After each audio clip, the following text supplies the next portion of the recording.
Hello friends, welcome back to my new video. ఈరోజు మనం మాట్లాడే టాపిక్ ఏంటంటే, మొన్న లాస్ట్ వీడియోలో మనం చూసుకుంటే రైల్వే ఫెసిలిటీస్ అని చెప్పేసి ఒక టాపిక్ అయితే స్టార్ట్ చేస్తాం. ఇది దాని పార్ట్ 2. ఎవరైనా కొత్తగా చూస్తుంటే ఈ వీడియో ఒకసారి అది చూడండి, ఎందుకంటే దాని పార్ట్ 2 అనమాట ఇది. అంటే గ్రూప్ డి, గ్రూప్ సికి మనం జాయిన్ అయిన తర్వాత, రైల్వేలో జాయిన్ అయిన తర్వాత వాళ్ళకి దొరికే ఫెసిలిటీస్ కోసం అయితే మనం ఒకసారి మాట్లాడుకుంటున్నాం. సో మెడికల్ ఫెసిలిటీస్ ఎలా దొరుకుతాయి ఏంటి అనేది నేను లాస్ట్ వీడియోలో ఒకసారి చేశాను. మీకు thumbnail-లో కనిపించేస్తుంది నా ఛానల్లోకి వెళ్ళగానే. సో ఒకసారి ఫస్ట్ అది చూసిన తర్వాత ఇది చూడండి, ఎందుకంటే చాలా ఇంపార్టెంట్. మీరు ఎందుకంటే చూస్తున్న వాళ్ళు ఎవరైనా సరే ఈ రోజు కాకపోతే రేపైనా మీరు రైల్వేలోకి వస్తారు. సో అందుకనే అంటే ఎగ్జామ్స్ రాస్తారు, మీరు రాస్తే మాత్రం కంపల్సరీ వస్తారు. ఎవరికి వచ్చినా సరే చాలా యూస్ఫుల్ వీడియో అయితే అవుతుంది. ఎందుకంటే మీకు రైల్వేలో జాయిన్ అవ్వకముందే తెలియాలి అసలు మనకి రైల్వేలో జాయిన్ అయితే ఏమేమి దొరుకుతాయి, ఇప్పుడు ఆల్రెడీ జాయిన్ అయిన వాళ్ళకి ఏమేమి దొరుకుతున్నాయి, మనకి కూడా ఏమేమి దొరుకుతాయి అనేది మీకు తెలియాలి. సో అందుకనే నేను వీడియో అనేది చేస్తున్నాను. సో నా అలాగే చాలామంది తెలుసుకుంటారు అని చెప్పేసి. ఎందుకంటే నేను ఆల్రెడీ రైల్వేలో ఉన్నానండి. ఎవరైనా కొత్తగా చూస్తుంటే నేను ఆల్రెడీ రైల్వే 7 years ఉన్నాను. 2015 నా అపాయింట్మెంట్. సో అప్పటి నుంచి ఇప్పటివరకు నాకు ఏమేమి ఫెసిలిటీస్ దొరికాయి, సో అవన్నీ మీతో షేర్ చేసుకుంటే మీకు కూడా తెలుస్తుంది అని చెప్పేసి. సో అదనమాట నా ఇంటెన్షన్. ఎవరైనా కొత్తగా చూస్తే ప్లీజ్ ఛానల్ అయితే సబ్స్క్రైబ్ చేసుకోండి. ఇప్పుడు అసలు లేట్ చేయకుండా మనం వీడియోలోకి అయితే వెళ్ళిపోదాం. So let's get into the video. So మీకు రైల్వేలో జాగానే చాలా ఫెసిలిటీస్ అయితే దొరుకుతాయి. అవి మనం స్టెప్ బై స్టెప్ అన్నీ చెప్పుకొని వెళ్తాను నేను. ఇప్పుడు ఫస్ట్ మెయిన్ ఫెసిలిటీస్ కోసం అయితే, మేజర్ ఫెసిలిటీస్ అంటే రైల్వేలో జాయిన్ అయిన వెంటనే మేజర్ ఫెసిలిటీస్ కోసం అయితే మనం ఆడుకుంటున్నాం. కాబట్టి ఫస్ట్ మేజర్ ఫెసిలిటీ మన బాడీ అనమాట. మన బాడీ కంటే మెడికల్ ఫెసిలిటీ, దానికోసం నేను ఆల్రెడీ చెప్పాను. కాబట్టి ఇప్పుడు దాని తర్వాత వచ్చే ఫెసిలిటీ ఏంటంటే ట్రైన్ ఫెసిలిటీ. అంటే మెయిన్ మనం రైల్వేలో ఎవరైనా జాబ్ కొట్టిన వెంటనే మీకేంటి అన్ని ఫ్రీ ఎక్కడికైనా మీరు ఫ్రీగా వెళ్ళొచ్చు అనుకుంటారు.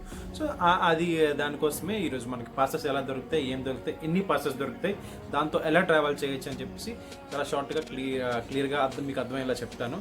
రైల్వేలో ల్యాప్ పైనలు చూసినా సరే ఇది మీకు ఇప్పుడు, ఎందుకంటే మీరు కూడా ఇవన్నీ మీరు కూడా తెలుసుకుంటే రైల్వేలో జాయిన్ అయితే అమ్మో ఇన్ని దొరుకుతాయని చెప్పేసి మీకు కూడా ఎక్కడో దగ్గర మీరు మోటివ్ అయ్యి ఎగ్జామ్స్ అవి రాస్తారని చెప్పేసి. సో ఇప్పుడు మన టాపిక్ ఏంటంటే పాసెస్. రైల్వే మనకు గ్రూప్ డి కానీ గ్రూప్ సి కానీ మీరు ఏ జాబ్లో జాయిన్ అయినా మనకి ఏమేమి పాసెస్ దొరుకుతాయి అంటే 4 పాసెస్ దొరుకుతాయి. గ్రూప్ డి అని గ్రూప్ సి కానీ 4 పాసెస్ దొరుకుతాయి. 4 పాసెస్ ఏంటంటే అంటే 3 పీటీఓస్ దొరుకుతాయి. పీటీఓ అంటే ఏంటి? Privilege ticket order. ఇవి 3 దొరుకుతాయి. ఒకటి ప్రివిలేజ్ పాస్ దొరుకుతుంది. సో ఈ ప్రివిలేజ్ టికెట్ ఆర్డర్కి ప్రివిలేజ్ పాస్కి ఏంటి డిఫరెన్స్ అనేది నేను చెప్తాను ఇప్పుడు. First of all privilege ticket order PTO అనేది 3 దొరుకుతాయి కదా, దాని యూజ్ ఎలాగా అంటే అనేది మనం తెలుసుకుందాం. ఇప్పుడు పీటీఓ అంటే ప్రివిలేజ్ టికెట్ ఆర్డర్. దీంతో మీకు జాయిన్ అయిన వెంటనే ఇవి 3 ఇస్తారు, ప్రివిలేజ్ పాస్ ఒకటి ఇస్తారు. దీన్ని యూజ్ ఎలా చేసుకుంటాం, మేము ఎలా చేసుకుంటాం అనేది చెప్తాను. నాకంటే ఇప్పుడు నేను సీనియర్, నాకు కొంచెం ఎక్కువ దొరుకుతాయి. బట్ జాయిన్ అయిన వాళ్ళకి 4 దొరుకుతాయి. అందులో 3 పీటీఓ, ఒక privilege pass. So first of all మనం పీటీఓ ఎలా యూజ్ చేయాలో తెలుసుకుందాం. పీటీఓ ఏంటంటే ఇప్పుడు మనం ఒక దగ్గర నుంచి ఒక దగ్గరికి వెళ్తున్నాం అనుకోండి. విశాఖపట్నం టు తిరుపతి మనం టికెట్ బుక్ చేసుకోవాలనుకున్నాం, అది కూడా పీటీఓ ద్వారా. పీటీఓ ఏం చేస్తుందంటే, మనం టికెట్ ఎంత అయితే దానికి ఒక 1000 రూపాయలు ఛార్జ్ అయింది అనుకోండి, దానికి 70% మనం ఈ పీటీఓ అప్లై చేసి మనం టికెట్ కానీ బుక్ చేస్తే 70% రైల్వే పే చేస్తుంది, మిగతా 30% మనం పే చేయాల్సి వస్తుంది. అంటే లగ్భగ్ అంటే ఇప్పుడు 400 మనం టికెట్ ప్రైస్ అనుకోండి, దానికి 300 ఎంతో రైల్వే పే చేస్తుంది, ఓన్లీ మిగతా 100 మనం పే చేయాల్సి వస్తుంది. అది పీటీఓ అనమాట. అంటే ఇప్పుడు మీరు విశాఖపట్నం టు తిరుపతి టు విశాఖపట్నం ఇలా జర్నీ మీరు కంప్లీట్ చేస్తే అది ఒక పీటీఓ లెక్క వస్తుంది. అలాంటివి మీకు 3 ఇస్తారనమాట. 1 yearకి 3 ఇస్తారు. వితౌట్ ప్రైజ్ కూడా ఒకటి, అంటే డబ్బులు లేకుండా పాస్ కూడా ఒకటి ఉంది, అదే ప్రివిలేజ్ పాస్. దానికోసం మనం ఇంకా మాట్లాడుకుందాం. ఫస్ట్ దీనికోసం అయితే కంప్లీట్గా తెలుసుకోండి. సో అదనమాట ప్రివిలేజ్ టికెట్ ఆర్డర్ అంటే. అది అంటే 70% మీరు ఎక్కడ డెస్టినేషన్ పెట్టుకున్నా, ఒక దగ్గర నుంచి ఎక్కడికి పెట్టుకున్నా దానికి ఎంత ఛార్జ్ ఉంటే దానికి 70% ఛార్జ్ రైల్వే పే చేస్తుంది, మిగతా 30% మీరు పే చేయాల్సి వస్తుంది. ఓకేనా? అది ఇక్కడి నుంచి అక్కడికి వెళ్ళిన తర్వాత మళ్ళీ అక్కడి నుంచి ఇక్కడికి వచ్చిన తర్వాత అంటే టోటల్ ఎండ్ అవ్వాలి, జర్నీ అనేది ఎండ్ అవ్వాలి. మీరు ఎక్కడి నుంచి అయితే బయలుదేరారో అక్కడి నుంచి వెళ్ళి మళ్ళీ అక్కడి నుంచి రిటర్న్ వస్తే అది ఒక్క పీటీఓ కింద లెక్క అవుతుంది. సో అలాంటివి మీకు 3 దొరుకుతాయి పీటీఓస్ అనేవి. ఓకేనా? ఇదైతే క్లియర్ అయిపోయిందని అనుకుంటున్నాను. ఏమైనా డౌట్స్ ఉంటే ఇందులో కూడా నన్ను అడగండి, నేను చెప్తాను. ఇప్పుడు మనం ప్రివిలేజ్ పాస్ కోసం అయితే మాట్లాడుకుందాం. ప్రివిలేజ్ పాస్ ఎలా అంటే, ఇది ఇప్పుడు మీకు పీటీఓ లాగా 70% అయితే కాదు. అంటే పీటీఓ మీరు చూసుకుంటే 70% రైల్వే ఇస్తుంది, మీద 30% మనం పే చేయాలి. బట్ ప్రివిలేజ్ పాస్ అలా కాదు.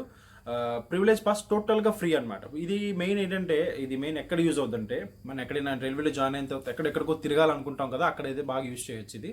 అంటే మీరు బ్రేక్ జర్నీస్ కూడా పెట్టి యూజ్ చేయొచ్చు. అంటే నేను ఇక్కడికి వెళ్ళి అక్కడి నుంచి అక్కడికి వెళ్దాం అనుకుంటున్నాను, అక్కడి నుంచి అక్కడికి, అంటే వేరే వేరే దగ్గరికి వెళ్తే వేరే వేరే దగ్గరికి వెళ్తా అంటే హోల్ ఓవర్ ఇండియా అండి, లోకల్ కాదు.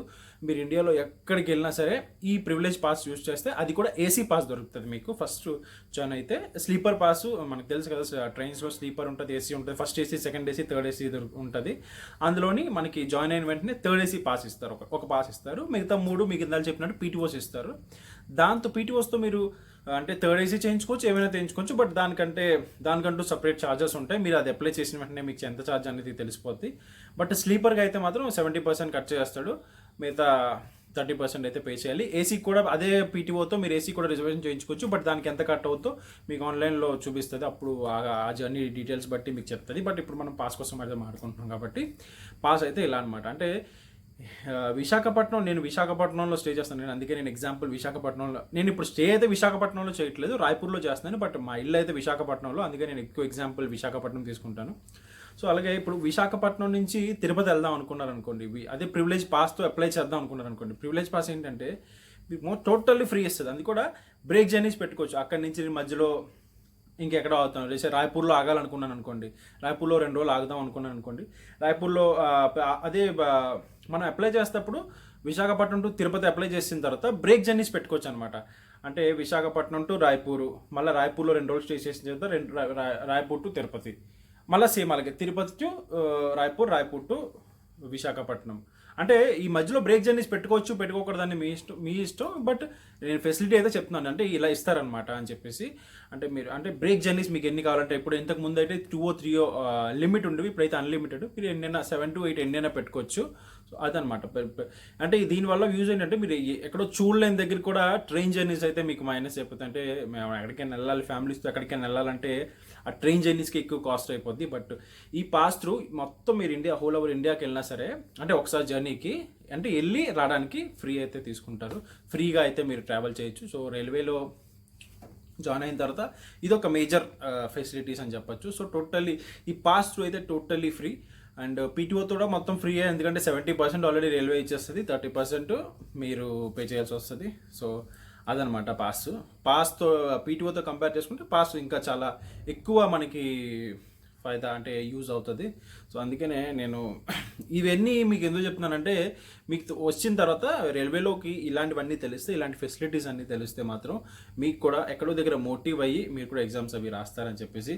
సో ఇలాంటి వీడియోస్ నేను ఇంకా చేస్తూ ఉంటాను. ఇవి చెప్పిన దాంట్లో ఏమైనా కన్ఫ్యూజ్ ఉంటే నాకు కమెంట్ సెక్షన్లో కమెంట్ చేయండి, నేను కంపల్సరీ రిప్లై అయితే ఇస్తాను.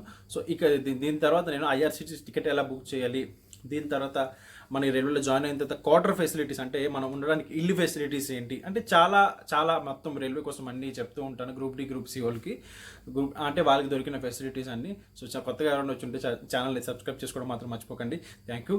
నెక్స్ట్ వీడియో వెంటనే పెడతాను. సో అది కూడా చూస్తూ ఉండండి. సో సపోర్ట్ చేయండి అందరూ. Thank you so much.